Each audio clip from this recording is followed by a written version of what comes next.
পায়েসের ধান ছড়াটা সিদ্ধ হয়ে গেছে।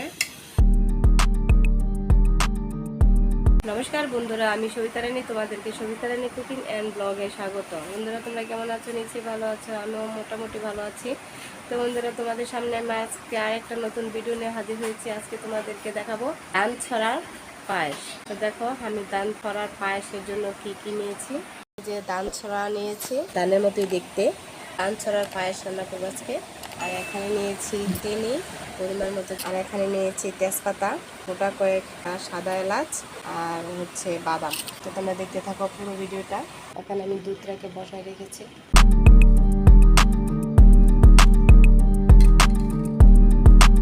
তেজপাতা দিয়ে দেবো, এলাচ,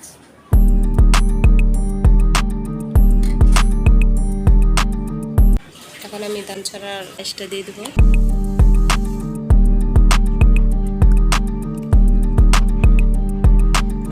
উঠতে একটু টাইম লাগে।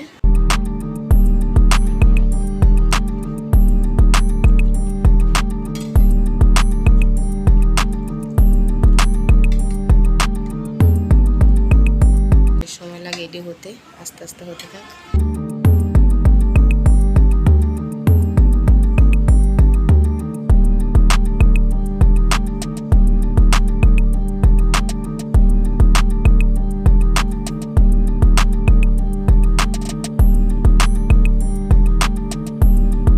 পায়েসের ধান ছড়াটা সিদ্ধ হয়ে গেছে। এখন আমি চিনিটা দিয়ে দেব।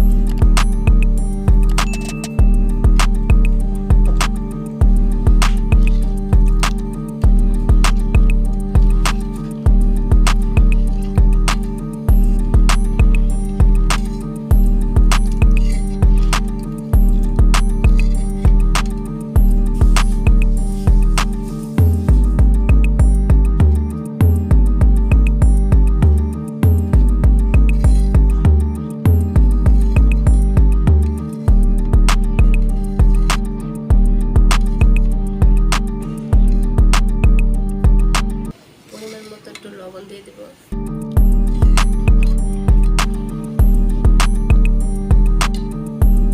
বন্ধুরা, আমার ধান ছড়া হয়ে গেছে। এখন আমি চুলাবার থেকে নামাই নিয়ে আসলাম। যে এখন আমি এটার উপর দিয়ে কিছু বাদাম দিয়ে দিব। আমি বাদামগুলা ভেজে একটু গুঁড়ো করে রেখেছিলাম, এখন আমি দিয়ে দেবো উপর দিয়ে। তো বন্ধুরা, আমার ধান ছড়া তোমাদের পছন্দ হয়ে থাকে তাহলে অবশ্যই সাবস্ক্রাইব করবে, লাইক কমেন্ট শেয়ার করবে, আর ভালো হলে তো অবশ্যই কমেন্ট করে বলবেই। তো বন্ধুরা, আজ এই পর্যন্তই। ভালো থেকো, সুস্থ থেকো, নমস্কার।